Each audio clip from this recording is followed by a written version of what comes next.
Hey everybody, Riot Mort here with Riot Kent, and we are back with patch rundowns. Now that Reckoning has launched, we get to do patches and update the game and try to improve it.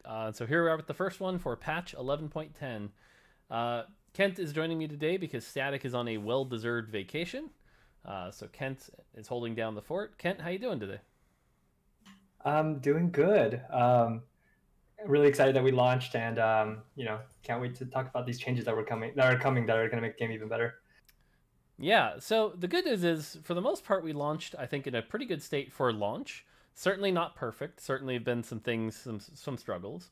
We already did a B patch, and one of the challenges of doing a B patch on Wednesday is that our branch cut actually happens on Wednesday, so it's pretty hard to sometimes lock everything in. But for this patch, what you're going to see is a lot of changes, but a lot of them are sort of like, and I hate to use the word again because it's a secret word, but nudges on a lot of various parts throughout the game to hopefully keep it in a better direction. Primarily around, I think, 3 cost and shadow items are the biggest things being hit. Does that sound about right?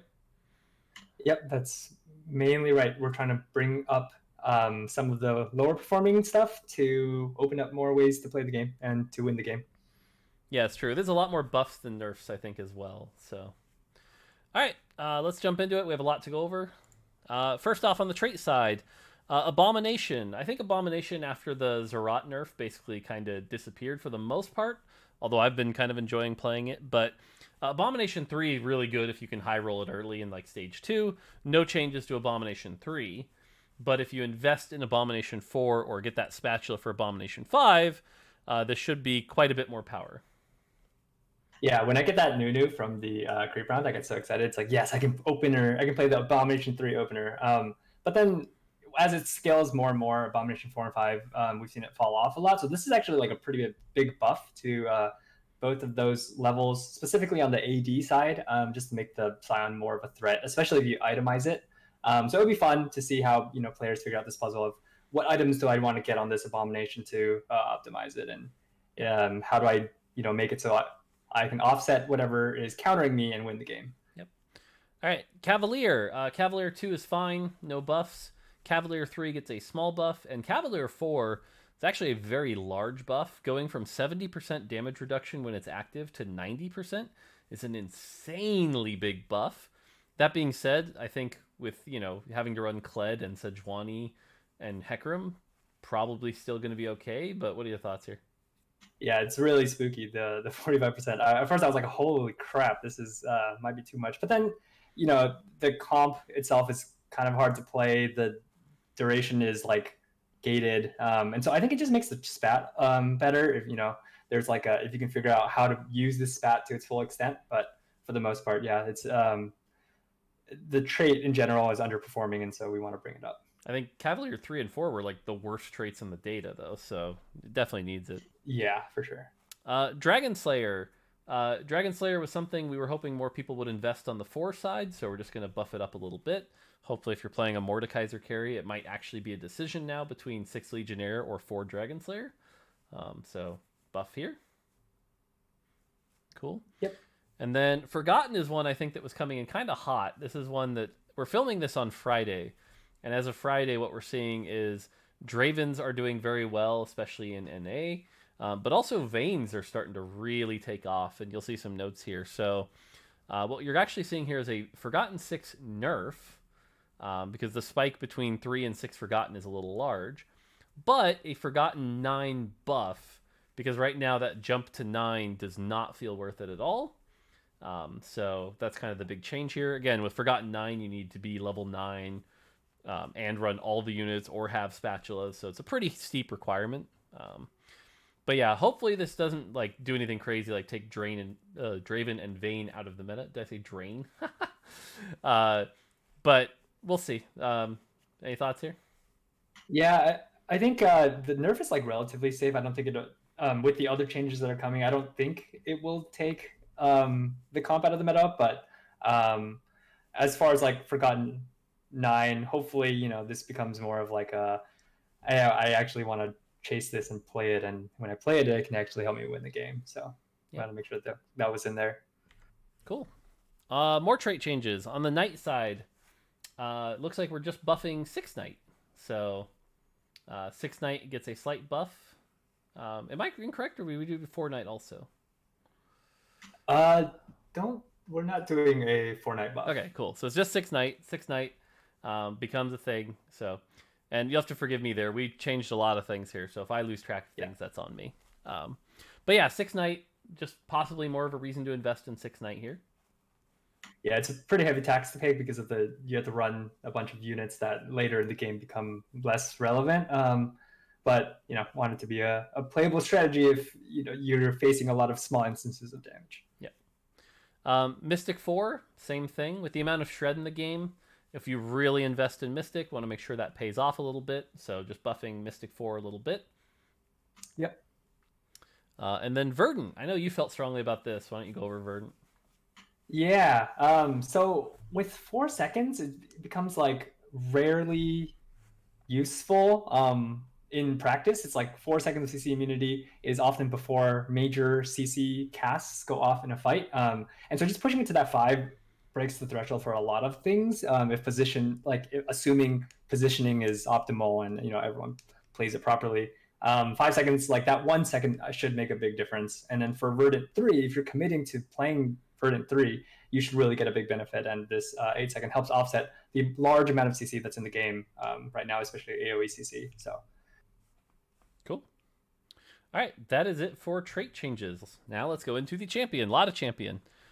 Aatrox, thoughts on this buff? Yeah, just making Aatrox is like not performing super well after the change from percentage HP heal to flat HP heal. But Aatrox is kind of meant to be more of like an offensive carry item holder. You can put some AD items on him now. This spell AD percentage is actually pretty high. So then, if you have a carry Aatrox, he can kill things very effectively.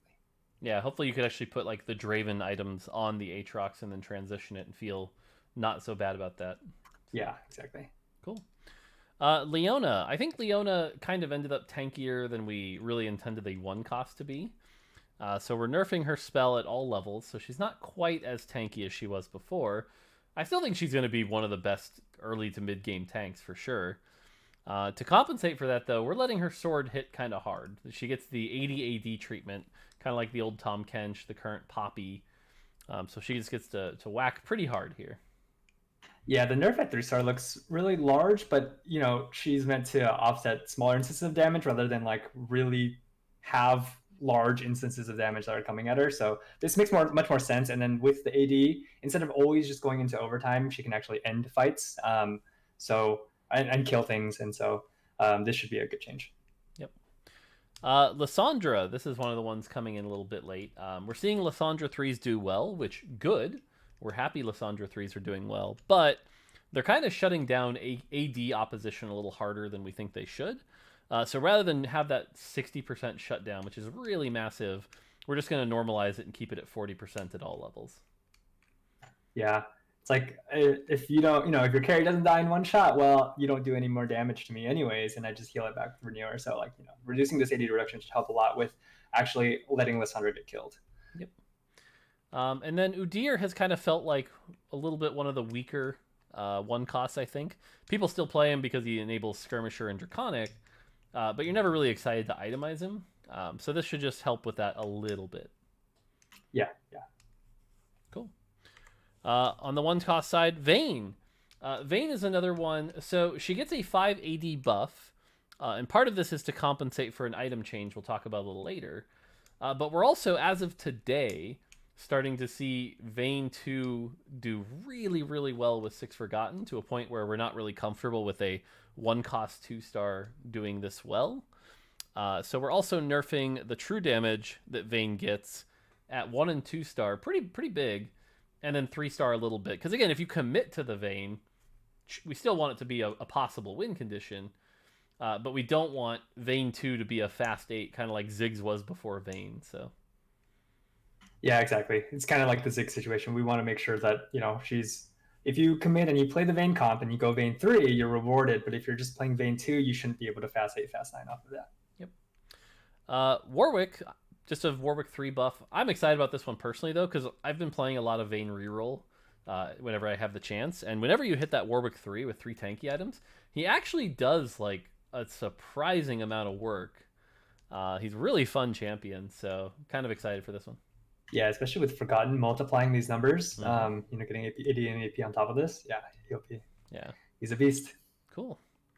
On the 2-cost side, Brand. Brand is probably my favorite champion I've played on live. Anytime I get a blue buff, it's like, we're going Brand, baby. I agree. Me too. But as a 1-star, a little too much for just the single Brand that you found.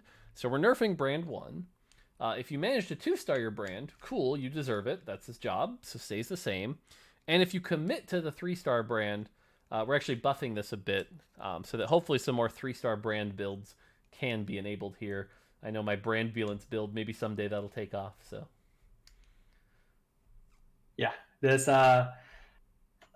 Brand 3 kind of just like starts to fall off as there's more units, and it takes him longer to actually get his damage off. So like buffing this should help him actually like finish things off, and so this is a good change. And Brand 1 was just OP. Brand 1, I loved having a Brand 1 with blue buff, but it was really strong. Yep. Hecarim, another example of a champion I think that actually helps Forgotten a little bit. Because oftentimes a Hecarim 1 or even a Hecarim 2 would charge in with Cavalier, take a bunch of damage, and then not get to cast his spell. And so we're hoping this will enable him to at least cast his spell once. His spell will take some time. It's a pretty effective spell once it gets going. But this should help Forgotten with their front line a little bit. Yeah, we've seen Hecarim not be a really effective frontliner, and so like with him like ticking up the healing, it buys his team like another 3 or 4 seconds of time, which should help a lot for the comps that he's played in, along with the Cavalier buff. In general, he's just going to be a better frontliner, and like players will actually consider using him. So I'm pretty excited for this change. Yep. LeBlanc, after the B patch, LeBlanc actually kind of ended up, I think, right where we wanted her. It's like if you invest in 6 Assassin and Coven and LeBlanc 3 with even a normal blue buff, let alone a dark blue buff with some good items, like she can do some work, which is great. The 3-second stun duration was a little long, though, for how much damage she was pumping out. So we're just going to lower that a bit. Technically, she usually kills her target anyway, but just want to lower that just a little bit.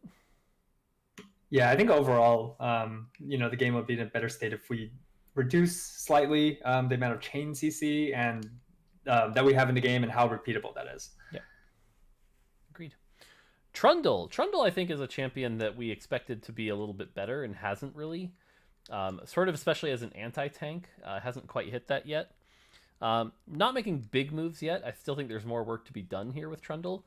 But at the very least, now as a skirmisher, getting an extra 0.1 attack speed will help with that AD stacking, as well as he'll be able to cast his spell just a little sooner, a little more often, once the monolock finishes on his spell. So it should be a nice small buff to Trundle. Yeah, with the Dragon Slayer buff and this, I'm hoping to see. I played Trundle 3. I enjoy playing Trundle 3. It's fun watching him have 100% AP and like hit like basically suction a unit to 0. It's really fun. So hopefully this becomes like more playable build that's actually can top 4 if you itemize properly and play around it. So yeah, Trundle's a fun champion, and I'm glad to see I'm excited for this buff. Cool. And then Victor. No major changes on the Victor side. I think a 2-star, he's a nice utility champion in your comp. But if you decide to try to 3-star him, we wanted that reward to be a little bit better. So it gets a slight buff at the 3-star level. Yeah, in general with these like 2-cost, 3-cost buffs that you'll see in a second, like these 3-star buffs are just meant to open up more paths for you to, more win conditions for you to play around. Yep. All right, on the 3-cost, and this is where we have a lot of changes. A lot of changes on the 3-cost side. Katarina secretly is actually pretty good already on live. But as a 3-cost, not quite as good as we think she should be. We want 3-costs to be good, and to be honest, we're still kind of adapting to where 3-costs can be now, power-wise, without Chosen, because they're not something you necessarily like high roll as often. And the power curve right now is a little wide when you start transitioning from your 3-cost to your 4-costs. So generally, you're going to see some small nudges for now, but we commit to trying to solve that problem. So with Katarina, you get an HP buff, so she's not quite as fragile because right now if she gets targeted, she just kind of drops like a rock. And then at 3-star, if you commit to that Katarina as a win condition, it gets to be even stronger. And right now, 3-star is already pretty good, so this should make 3-star a really good option. Yeah, in general, 3 costs are kind of difficult to 3-star because when you hit that spike, it's too late, doesn't save you. Maybe they're not strong enough, or your mid game you just take too much damage. But with this, like the spike being larger, it should make that payoff more worth it. Lee Sin, same thing, gets to be even tankier since he's often in the front line. 850 HP now, which is really high for a 3 cost, let's be clear. And again, that synergizes well with his Nightbringer shield, which is based off a percent of his health. But the spell damage nerf here is the big one. If you get AP items now, I think, honestly, AP Lee Sin in Nightbringer is going to be a real option. I know you today in our playtest won with a slightly more overtuned, but 3-star Coven Lee Sin. So hopefully Lee Sin here finally gets a chance to shine, because I think right now he's been kind of a non-factor trait bot. Yeah, Mort wouldn't let me ship the one where when he smashes the ground, all your units fly off the map. He didn't think that one was good, but yeah, this AP Lee Sin is a possible build. I wouldn't say it's like S tier, but it's fun. And this morning in playtest, I had a lot of fun doing it, and it was actually really powerful too. And with proper positioning, you can really do some work. Yep. Lulu 3. Small buff here, because again, if it's a 3-star 3 cost, you should be committing to it. You should be getting some rewards, so slight buff here. Any other thoughts on Lulu? No, I think Lulu is a really good unit as is, but you never get incentivized to chase that 3-star. You kind of you play her at 2-star or you don't, because also it's harder to fit her into a lot of comps because of her trait structure. So yeah, if you commit to a 3-star Lulu, you really get the payoff now. Yep. And 6 units it's a lot of targets. Yeah. All right, Morgana. Let's be clear. I think Morgana has secretly been probably the most oppressive unit in the set. I think people kind of accepted it because she was never the primary carry.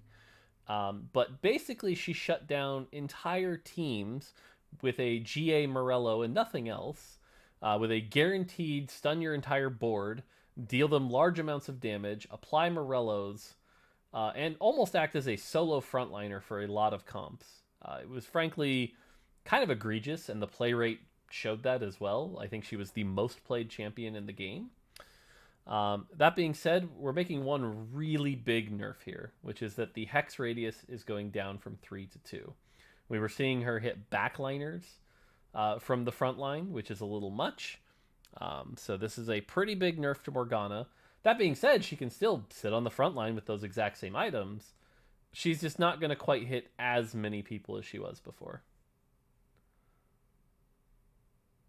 Yep. Yeah, I think you covered it, but she was basically reaching way too far, and so now she can still stun a lot of units. Just you're not, if you center your backliner, not gonna get hit by Morgana.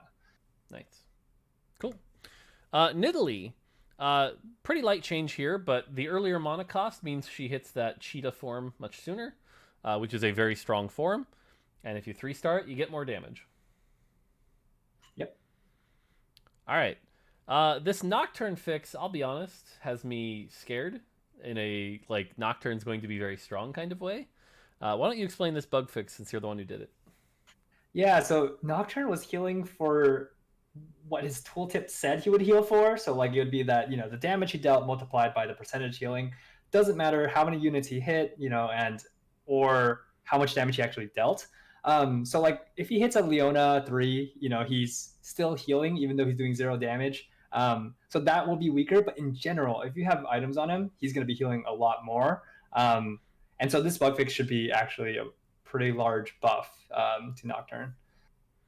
Yeah, I think this will allow you to probably skip the Bloodthirster and just go full aggression on this champion. Yep. And I think that combined with Assassin, combined with Revenant, is going to make him very, very scary. I've got my eye on this guy for 11-10.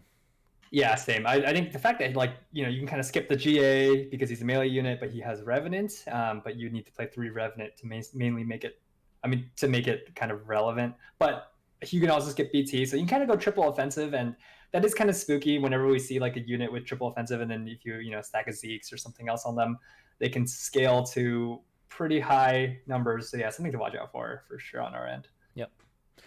Nunu was just kind of underperforming a little bit. This should be a nice buff to Abomination and Brawlers. Let him bite a little more often. So it should be a nice buff to Nunu. Yep. Nom nom nom. And then Pantheon, I think, is another champion that we expected to do a lot better than we were hoping. We think he's acting pretty well as a tank. But there's this itemization path where like you can actually put AD items on him and Bloodthirster and keep him alive. That just isn't quite working out the way we wanted. So buffing his spell AD percentage should hopefully allow him to actually do even more damage as Skirmisher ramps up. And then if you've got Dragon Slayer, be even more tanky. So hopefully act as a really cool 3-star frontliner. Yeah, and to be clear, this like spell AD scaling is really high. So there's some cool itemization you can definitely do out there. The cool thing about him is that also it's kind of positioning reliant for him to like hit the right units and do his thing. And so yeah, this should be a really good buff. Nice. All right, even more 3 costs. We have Riven. Riven is another champion I think hasn't quite been where we want her to as a carry. It's like if you get one at 2-1, you're like, that's cool. And you might play it in stage 2, but after that, you basically don't care, and she becomes kind of a trait bot. We're hoping some of this will fix that. If we have to do more after this, I think we will. But she gets an HP buff. Her spell doesn't take as long to cast, which means if you've got Legionnaire, it's not as much of a punishment. And frankly, after she casts her spell, those auto attacks get to hit even harder. So itemizing her with something like an IEBT, she might actually kind of hit hard, especially at 3-star. These are going to be really powerful auto attacks. So yeah, with melee carries in general, I think uptime, like the amount of time you can spend attacking, is a really important like stat for them. And so like having a shorter spell cast time, even though it looks like a minimal change, it's a pretty large increase in like uptime, and so it should make her be a lot stronger and feel a lot better, and just quality of life in general is better for Riven here. Yep. Yasuo is actually a carry that does okay at 2-star.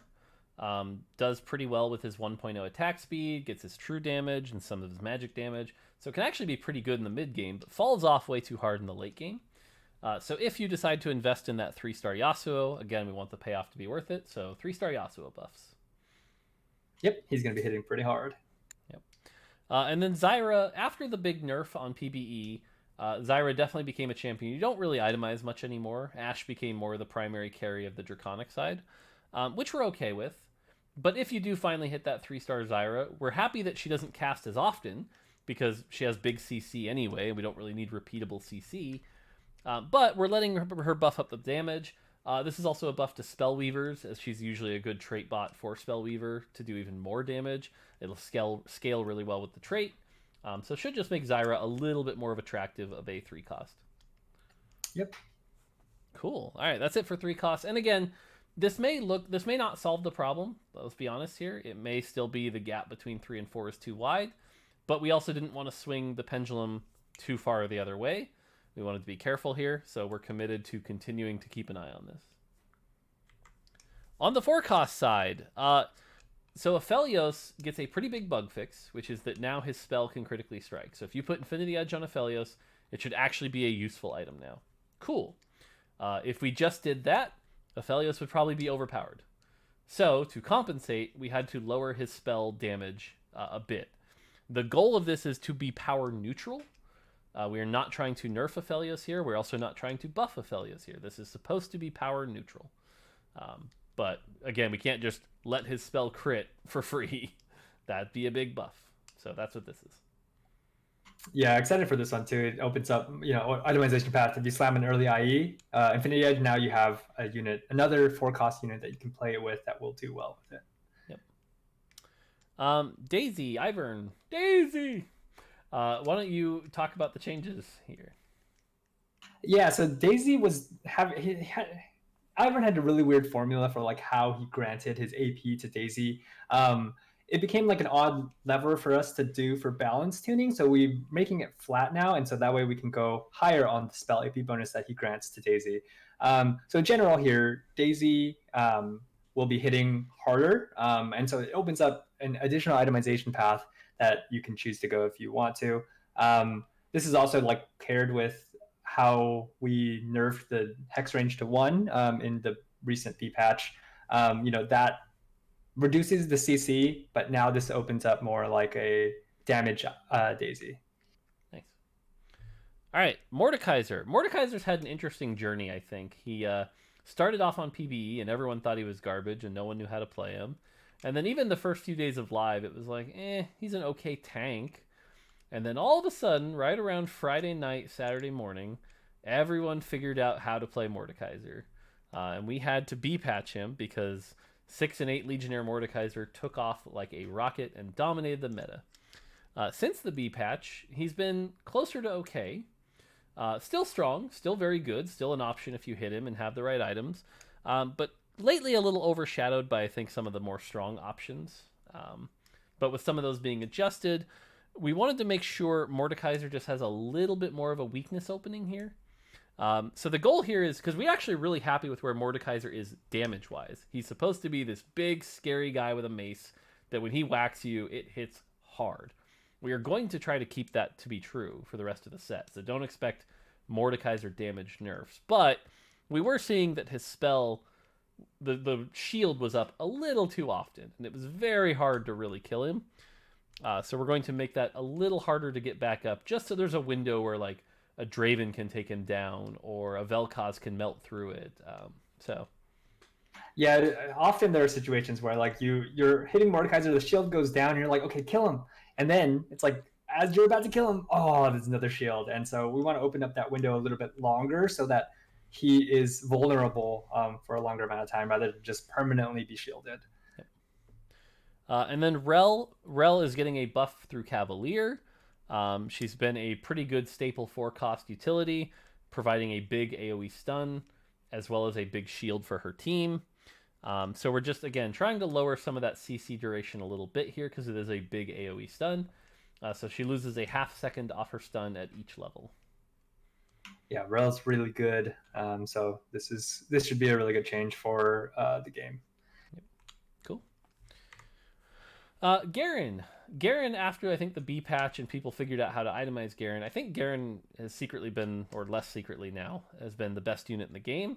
Give him a Warmogs, Morello, GA, put him on the front line, and you got yourself an entire front line by himself. Will cast 4 times a fight. Seems pretty good. With that being said, I think we still have some more work to do here in the next patch, but for now, we think Garen 1 in particular is sort of like a 2 free, I found a Garen 1, throw these 3 items on him, and all my problems are solved. So we're going to lower the amount of shield value he gets at 1 star for now. Yep. Yeah, I think you covered it. Okay. Heimerdinger. Heimerdinger is kind of fitting the role we want, but a little too well. We wanted Heimerdinger to be the biggest, scariest spell in TFT. When that spell goes off, those fireballs are huge, they're massive, they do a lot of damage and apply Morello burn. Like, that thing is scary. Cool. Mission accomplished. The problem is, a lot of his damage is actually secretly hidden behind just the turret's base AD. So in that regard, we're going to lower that a bit so that 8 Legionnaire Heimerdinger isn't the optimal way to play him. In addition, his spell was coming out a little sooner than we'd like, and you didn't necessarily have to devote any mana gain to get his spell to cast. It was just like, it'll come out eventually. So this way, you might actually have to consider building something like a Shojin's on him. Make sure you have like 2 Renewer to try to get that mana generation going. Getting his spell to cast should be a challenge, but if you can do it, the payoff is very worth it. So that's why you're seeing us not lower the damage, instead making it harder to cast. If you get Heimer's spell to cast, cool, you built a comp around that. Good job. Enjoy your damage. Yeah, and the interesting thing is that, like, well, Heimer's always usually played with 2 or 4 Invoker and then Renewer. But even when you played outside of that, Heimerdinger still casted regularly pretty early into a fight. And so this, even though we're upping at Renewer, if you protect your Heimerdinger, because Renewer is a percentage of mana, he'll still be gaining the same amount, but now the Invoker have less of an effect on it, and so it will effectively slow down his cast. And if you don't invest in these mana gains, he's going to be casting quite a lot later.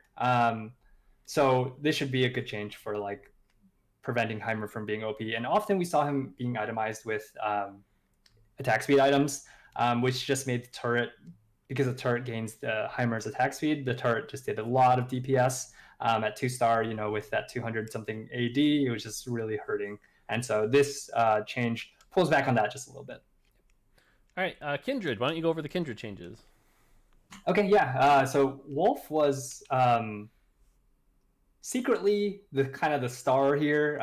Like not only Kindred protects your backline, but Wolf is out there sniping the low health carries. And Wolf's spell damage is just really high. And so this pulls back on that and makes it so Wolf is less consistent at just executing a bunch of units. Because Wolf is also casting pretty frequently, and just, you know, with some AP in there, he just like almost bringing things down from 50% health to 0. Yeah. So it was kind of spooky. Yeah, I think with the high utility that his tags offer anyway, and his spell, the fact that that's where a lot of the secret power wasn't great, so we're pulling that back, which makes a ton of sense. And then Teemo, my boy. Basically, Teemo is actually very powerful, shows it in the data, and we've seen people figure out how to make him work. But the gate to get in there feels a little rough. So we want to make 1-star Teemo just a little bit easier of a transition. And so he gets 1 extra Spell Infernal Soul to throw out. And the thing with that is, the damage is not unique. So like all 5 can hit the same person and do a lot of damage.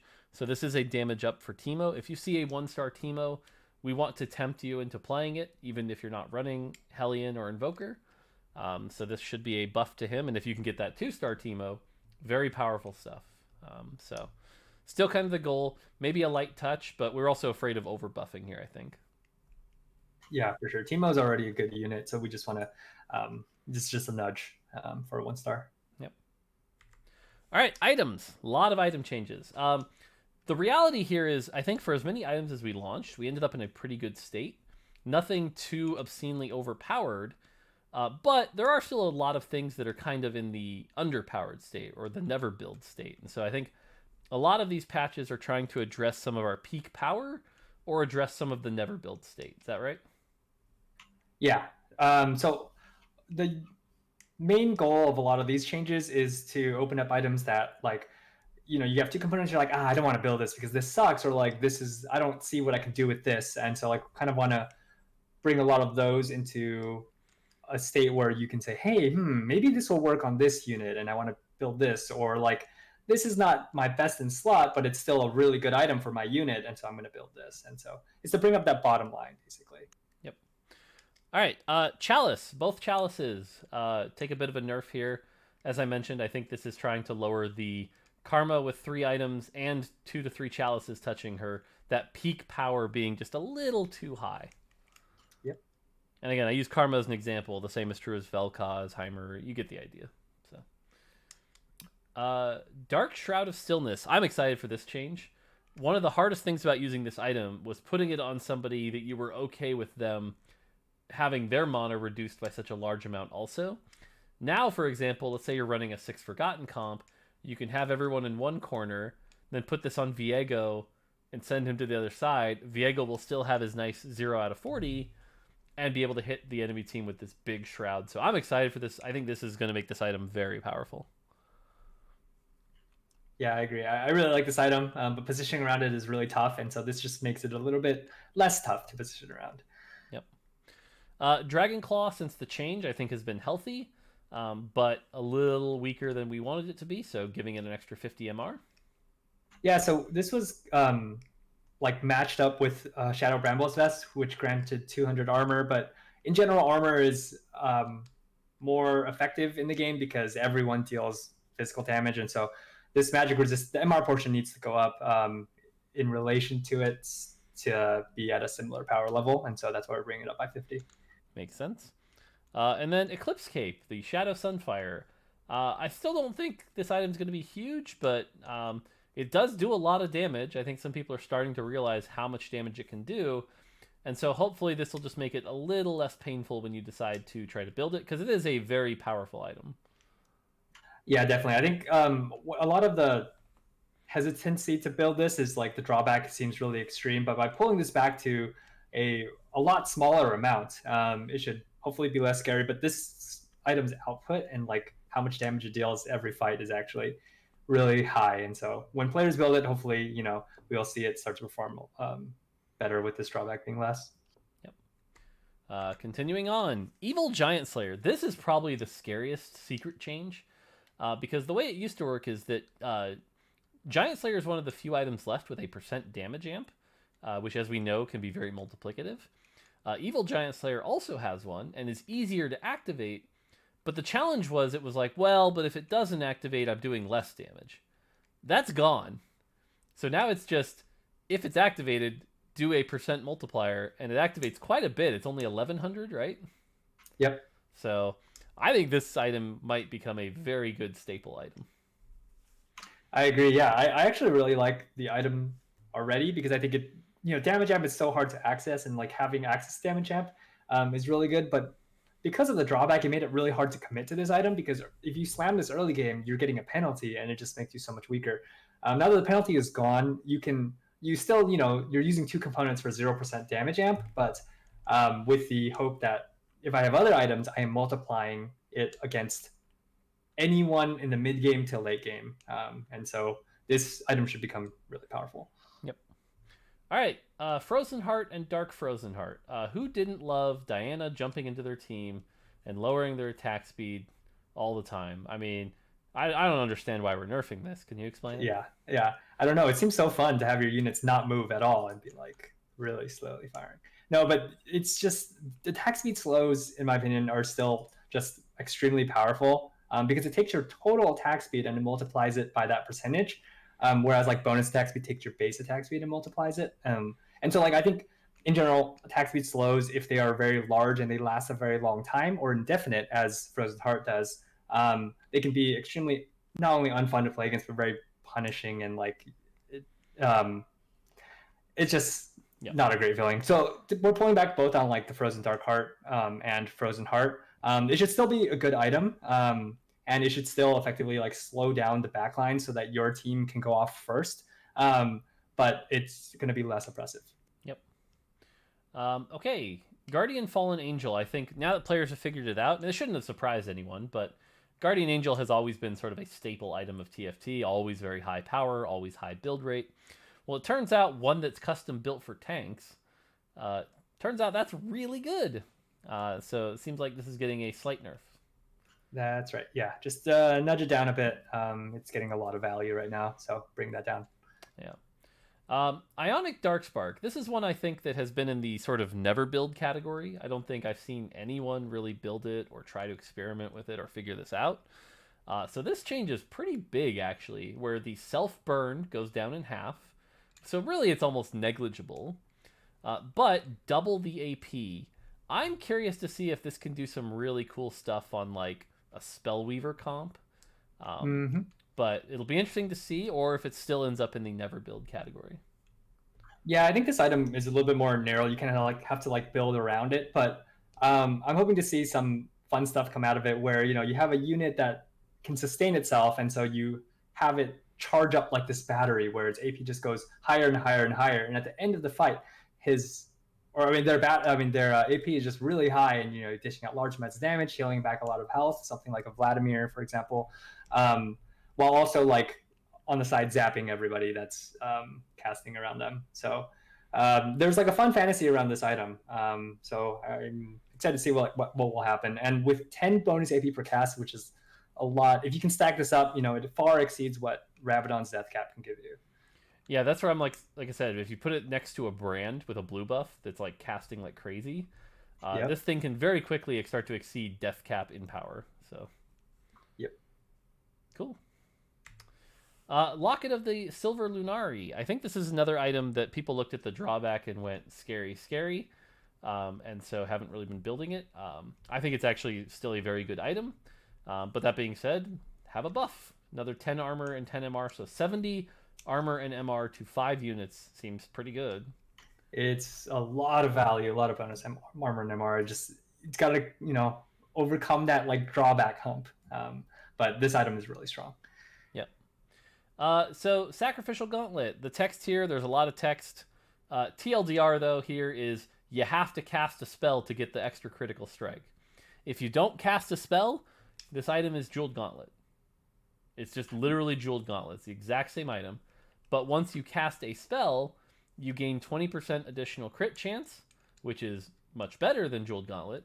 And each time you cast a spell, you deal yourself some damage. So still just as good on like Vel'Koz, Yasuo, Karma with a Gunblade.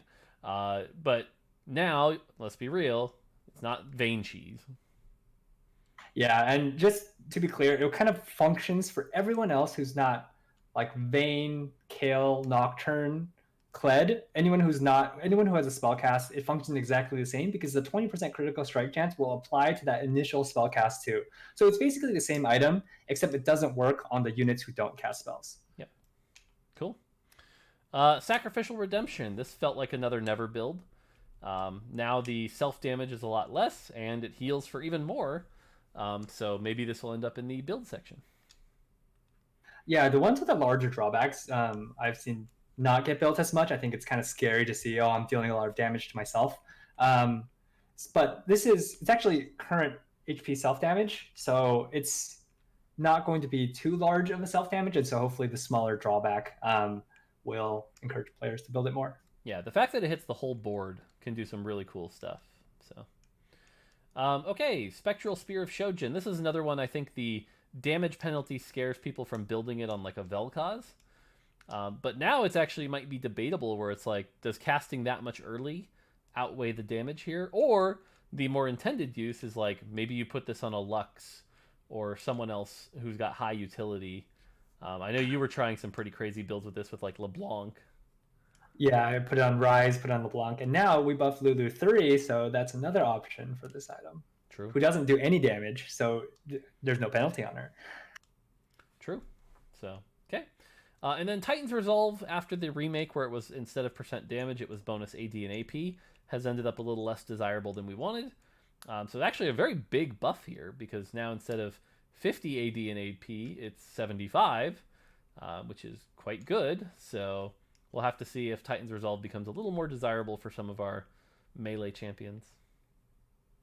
Yep, we want to make sure it's worth it to build this and have it stack up, because AD and AP is weaker than having straight up damage amp. So yep. All right, one more page of items. Warmog's Sacrificial Armor. This item, we were always worried about it being secret OP, especially on like Darius back when his spell wasn't autos, because 1800 health is a lot of health. I still think this item is insane on Garen, for example. Mordekaiser. Yep. But the HP drain was a little aggressive. 100 a second was a lot. Scared a lot of people off of building the item. Now at 60, maybe it won't be as scary. Yep. Yeah, another one where it's like similar to the Redemption. The drawback was just really large.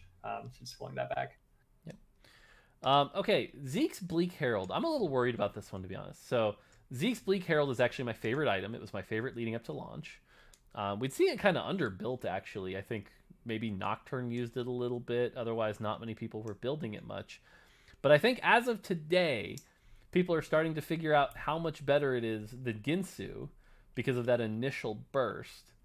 But it is still have a pretty big drawback, as you need 2 people to drain from. And that drawback is going down. So I think this item is going to turn out to be very popular this patch. Yeah, I think players are starting to discover that, like, Ginsu's is the premier attack speed item, but like you need to ramp it up, and so you need to actually have a front line and a team to build up to it. But if you have a fast comp that wants to end fights fast, Zeke's Bleak Herald is the way to go, because you have upfront attack speed. Your main carry is just pounding away at the enemy team, and so this drawback nerf is a little bit scary, but should still be okay. I think it'll be still fine. Power level. Yeah. And then the last change, something we promised we'd do. We mentioned when we did the final patch from PBE that we removed A-bomb spawning Zerat portals because it was frankly the right thing to do with the time we had.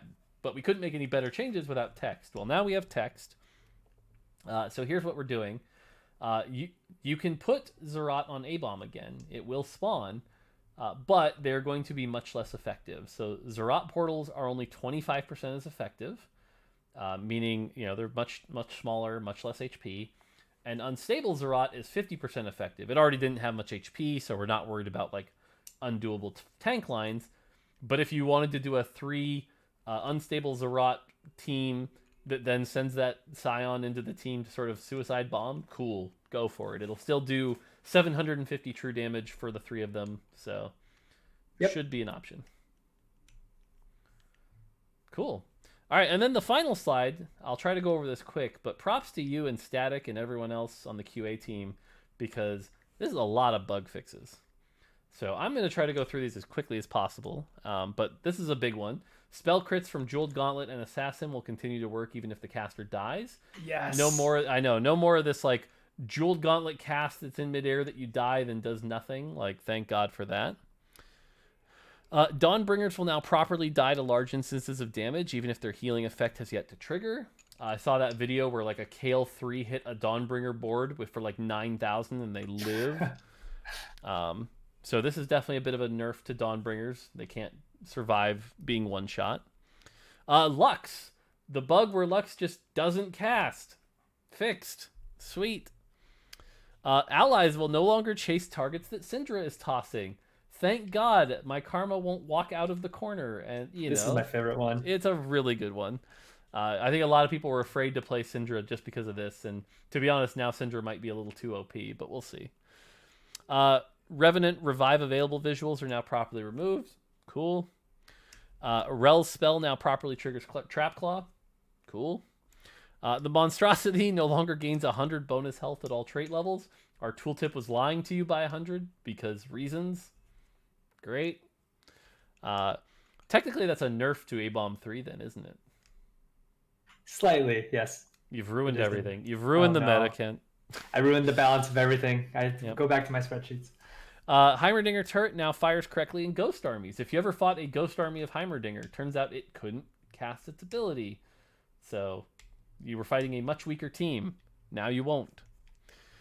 Units now more responsibly recognize that Wolf has moved.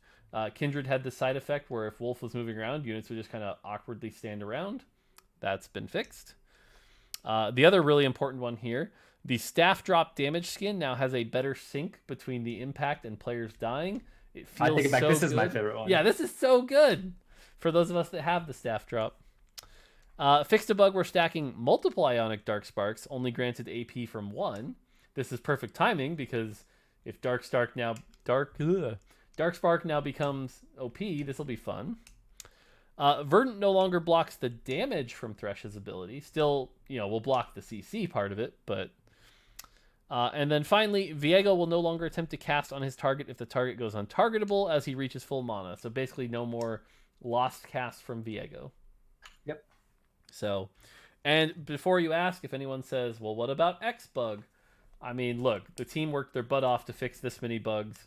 We know we still have more to do, but hopefully a lot of these were some higher priority, higher frequency ones that will lead to a better experience for Reckoning as we continue to try to improve the game in the live state. Yeah, we're working on it. Cool.